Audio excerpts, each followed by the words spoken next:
Hello everyone, my name is Minko Gechev. I lead product and DevRel for Angular at Google. Unfortunately, I couldn't join you in person last week in Amsterdam because I got COVID. But in this talk, I'm going to still share with you everything that has been going on for Angular over the past year and a half. In fact, the framework experienced a lot of advancements. The Angular community has been calling this the Angular momentum. I also realized that most of the folks at JSNation are not Angular developers. There are many frameworks out there. And I realized that every framework and every community has its own narrative. That is why I'll just ask you to try to be as unbiased as possible and let me tell you everything that has been going on for Angular. If you have any questions, please leave them in the comments below or reach out to me on Twitter at mgechev. Over the past about 5 years, Angular grew close to 7 times. That's only statistics from the public node registry. Given that the majority of Angular developers rely on private registries, the projected number is way higher. And the state of JavaScript showed that Angular is the second most popular framework in the survey right after React. And the survey by Stack Overflow confirmed this data. Alright, but even if Angular is widely adopted, does it mean that it is very actively developed? Well, looking at the Angular repository on GitHub, the project received over 16,000 pull requests over the past 5 years. If you're not using Angular on a day-to-day basis, you might still not be completely convinced. And the answer for your feelings is likely hidden behind this logo, which looks very suspiciously similar to the Angular logo, right? But is it? This is one of the reasons why there is such a misunderstanding of the Angular framework adoption and popularity, but more about this we're going to talk in a little bit. Before that, based on all these surveys and public trends, it seems that Angular is doing pretty well. But we all know that the JavaScript ecosystem is moving super fast. Since we created Angular, the number of frameworks doubled or tripled. This growth of the space is great because everyone brings new insights, which leads to innovation. But also, well, there is some skewed perspective. The coolness factor of every technology in the JavaScript community drops by half for every month it has existed. So I guess there is a question. Is Angular hip? I honestly have no idea. I definitely don't consider myself the authority if something is hip or not. I still consider Rick Astley to be cool. And also between 2014 and 2021, before I changed roles at Google, I had an almost perfect GitHub streak for these 7 years. As you can see, I was partying really hard in college, getting emotional thinking about algorithms and data structures, and I was using every single opportunity to write some code. Do you know how when you go to a new place, a lot of people take selfies of themselves, right? Well, because I wanted to capture different experiences to make sure that I'm taking pictures from different places I visited, I created a post-commit hook for Git, which was taking a selfie of myself together with a very sentimental commit message for each individual time I push code and the hash sum. Well, clearly, I can't tell if Angular is hip or not. Making it hip is also outside of my control and also outside of the control of our team. But there are a few things we can do. We can make sure that Angular is performant, powerful, and stable. The framework went through a major refactoring, which we completed in 2021. It unblocked us to make a lot of improvements and drive a major momentum. Many of you might have heard about this refactoring. It was called Angular Ivy. In fact, the latest release of Angular we shared last month is the biggest we've ever shared, and there is way more to come. We shared many advancements, including a brand new reactivity model, which is 100% backward compatible and also interoperable with the current reactivity model. We shared new improvements in our server-side rendering pipeline and dozens of quality of life improvements. I'd like to talk a little bit about the reactivity model that we did, but before this, let me give you a quick overview of how Angular reflects data changes in the view right now.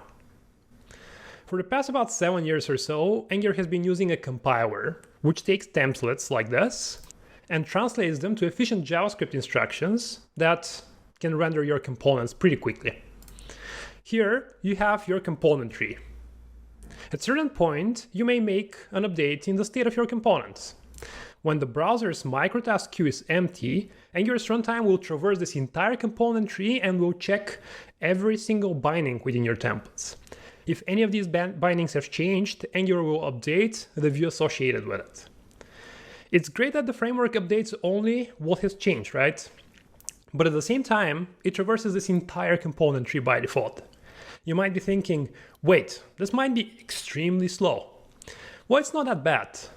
The reason for Angular being fast is that it is designed with monomorphism in mind. In other words, it is optimized for the JavaScript virtual machine. This is an excellent article by Minko, who is currently the CTO at Builder.io, where he developed a framework called Quick. Before he joined Builder, he was one of the technical leads for Angular at Google and ensured that Angular's runtime is really well optimized for the JavaScript virtual machine. You can find this in the JavaScript benchmarks comparing different frameworks. I respect the implementation of these benchmarks, and it is also really hard to build realistic examples and benchmarks.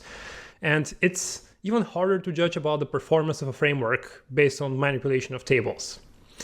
But, well, as a framework which has never been optimized for this set of benchmarks, Angular performs still pretty well here. It's close to the middle and outperforms some very popular alternatives. I have removed their names because I just really don't want to create any drama here. If you look deeper here, you'll see that Angular performs really well on almost all the benchmarks except one, swapping roles. Currently, we're working on improvements of our control flow, which includes conditional statements and also loops directly in the templates. We're going to take into consideration the role swapping and expect updates in the next couple of months. When we improve this, the benchmarks are going to move from where they were to about third place in the framework section, which I consider a pretty satisfying result. All right, now let us go back to the changes in the reactivity model that Angular experienced. Let's assume that we have the exact same component tree as we saw. Ideally, we would like when the data changes to get notified and identify the minimum amount of components to detect changes in. Only the components that might have been affected by the data update. We explored the reactivity space in depth and compared the different approaches in the context of Angular. We looked at hooks, compile time transforms that enable reactivity at runtime, and also signals. We spent so many discussions in the team to decide what is the most optimal reactivity model for Angular, and we thought that it is signals. I want to repeat again, I'm not saying that signals is the best reactivity pattern, period. I'm saying that it was the best for Angular when it comes down to making trade-offs between performance and developer experience. The way signals work, you'll drop your data as a signal. When you read the value of a signal in the template, you'll let Angular know in which part of the template this data is being used so that it can enable very fine-grained reactivity. When you want to set the signal's value, you invoke the .set method, which notifies the framework that the signal has changed and it enables it to trigger an update in the affected parts of the view. I'm not going to go too much in depth here in Angular signals, but there is a really quick example by Sarah Drasner, who is the engineering director for Core Developer Web at Google. You can find the app at angular-signals.netlify.app. And also for a way more comprehensive introduction, you can check angular.io/guide/signals. All right, a few things I love about signals are that they're conceptually very simple. And it's clear when the framework might be interested in updating a particular part of the view, when the signal has changed. Additionally, they're a familiar concept. Even if you're not an Angular developer, you might have already used signals in frameworks such as Solid, React, and others. Developers understanding signals have way more transferable skills. And at the same time, they're also interoperable. Angular's change detection mechanism will continue working just as it has been working today. If you like signals, you'll be able to incrementally develop new components using the new reactivity model and migrate your existing components. Signals also enable better integration with RxJS without coupling the framework more with RxJS APIs. This reduces the learning curve while also supports advanced developers to take advantage of more advanced reactivity patterns. Now, talking about performance, I would like to discuss another aspect of it: load speed of apps. The Movies app project by Taste.js implements a series of apps in different frameworks for viewing a catalog from a movie database. We collaborated with the Angular GDE and the CEO of Pushbase, Michael Gechev, on an Angular implementation, where the Movies app is using the very highly optimized image directive that the Angular team developed together with Chrome, the Chrome Aurora team, and also Michael took advantage of its RX Angular project, which enables development of zoneless applications even before signals were available. When you deploy this application to Firebase hosting, you're easily getting something like 100 out of 100 on a desktop in Lighthouse. However, it gets tricky when you're on a mobile network, especially if this network is slow. We ran a couple of tests via webpagetest.org, and we saw that there are some opportunities for improvement. In particular, the largest contentful paint and the cumulative layout shift. In version 16, we shipped a new hydration mechanism, which dropped the LCP, or largest contentful paint, with about 700 milliseconds and reduced the cumulative layout shift to 0. But they also work with Cloudflare to enable deployment of modern Angular applications to their infrastructure. This allows rendering at the edge with their workers and smart placement. Cloudflare will find the best placement of your server-side rendering process based on different network constraints or different calls that your server does to different services or databases. For example, if your app is talking to a database, it might be more optimal to perform rendering closer to the storage to speed up queries. Well, I don't know if that's hip or not, but it is definitely fast. All right. But isn't that the end of all the possible optimizations for Angular? Well, that's actually just the beginning. We're just sharing an RFC that is going to enable declarative lazy loading in templates. Lazy loading in Angular obviously has been available for a while now, but this declarative lazy loading primitive will enable you to specify which parts of your templates you would like to lazily load, and the framework will extract the template segments together with all of its transitive dependencies into a separate bundle. We also allow prefetching by following specific conditions. In the example above, we're going to only download and partially hydrate only the components outside of the lazy block, and in this case, the app and the nav. Astro named a similar concept island. However, Astro uses it for different technologies, potentially being the individual islands, and here the islands are just individual component subtrees. So since we haven't finalized the design yet, let's look at a made-up syntax that we'll refine in the next couple of weeks. In this template, we have 3 blocks. Lazy part of the template, that will be lazily loaded when it enters the viewport. Loading indicator that is specified declaratively, and an error block, which will show if the lazy loading fails. This concept might remind you of React's lazy and suspense. I'll say that it definitely has some similar elements, and we have been inspired by suspense, of course. I'll say that there are also different trade-offs of this approach, and as everything in software engineering, there is no perfect solution. Suspense and Angular Lazy have their own trade-offs. The Angular Lazy block, for example, is very declarative and kind of restrictive. It doesn't allow you to shoot yourself in the foot here, and the lazy block does not invoke any JavaScript logic by default. At least you're not writing any JavaScript logic for it. You're just writing some templates declarative code. All right, if you're familiar with other frameworks other than Angular, the concept of reactivity and the additional template syntax may look familiar to you, and they should be. We're constantly inspired by good ideas all across the industry. We love Solid, Svelte, Preact, and many others. We strongly respect all the innovations that are happening in all these frameworks, and we definitely want to acknowledge it. Now I would like to talk a little bit about the improvements that we did in our build pipeline. As you may know, Angular has an official CLI. You can think about it in a similar way as SvelteKit for Svelte or Next.js for React, without the server-side rendering endpoints for now. But before we dig a little bit further into the improvements, I promised to share more gossip about the Angular logo that I shared a little bit earlier and talk about the impact it had on the Angular product. All right, I bet everyone seeing this logo here will think that this is Angular. I wish I was there in person in Amsterdam to ask you to raise your hand. No, in fact, that's not Angular. This is the Angular logo. The original logo is of a framework called AngularJS. This was another framework that Angular was inspired by. It was developed by the same team, in fact, at Google. The Angular team deprecated AngularJS and created a new framework called Angular with an almost identical logo.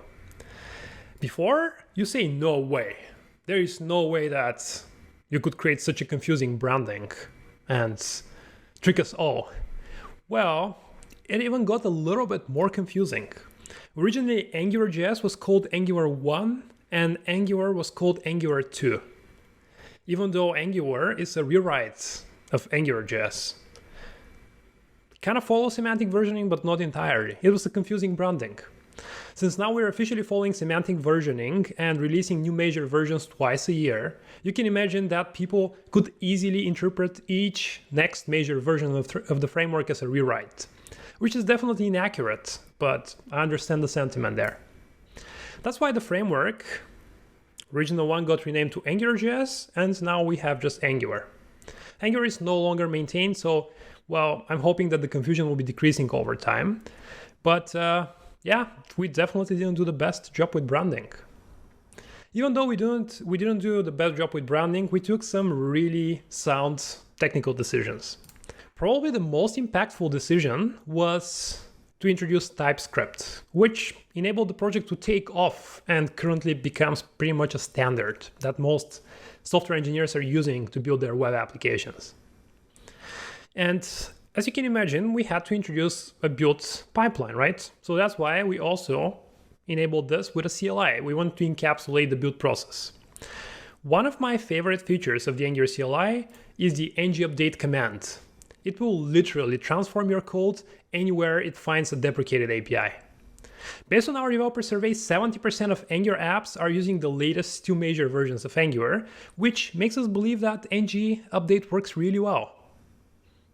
And we can also keep Angular evergreen this way. We can evolve your applications together with the evolution of Angular and the web platform as well. For example, KLM, they reported that they updated their website with over 500 million new users to version 15 in just a couple of hours. Having this abstraction of the CLI, so that we're encapsulating your build process entirely, you don't have to think about how everything is working under the hood or maintain your manual webpack config. Version 16 enabled us to completely change the build process entirely from Webpack to using ESBuild based builder. By switching to ESBuild, we reduced build times with 2.5 times for some of the applications that we tested it on. Another good engineering idea was to introduce built-in build time internationalization support. At Google, we consider internationalization to be very high priority because we want to enable developers to build for everyone. You build your apps once, and you after that run just a string extractor that produces translation files for each individual language you would like to support. At build time, we compile your application and use the translation replacer to produce a version of your app for every single language. That's a really efficient way because we don't have to do anything at runtime. All the translated strings, they're tree shakeable, so you're getting only the translation string that you're using, and you're not loading multiple files because everything is just inlined in your application. We don't have to perform change detection or reconciliation or anything of this weight for your application because, well, the strings are just static in there, even though you're able to translate your application to however many languages you want. We made a few other updates in other core modules of the framework. We pretty much wanted to make sure that you have all the core modules that you need to build a business app and that they're really well integrated with the framework. For example, if you want to build forms, you can use Angular's stricter typing for forms that we introduced in the past couple of versions. The router is also now simpler. It enables us to pass data directly to component inputs from route data, just parameters of the router resolvers. And also now it has some functional elements, which makes it smaller, more tree shakeable, and easier to use. Also, there is a built-in support for accessibility in Angular in the so-called Angular CDK, or Component Development Kit. We're also building the public reference implementation of Google Material, designed for the web. So if you want to use the latest version of Google Material, well, you can get inspiration from Angular's material design implementation or use this implementation itself. I know I covered a lot today, and I couldn't tell you whether Angular is hip or not. But, well, I certainly was able to show you technical arguments that it is fast, powerful, and stable. Thank you so much for your attention, and again, if you have any questions, feel free to reach out to me directly on Twitter. Thank you. Happy coding.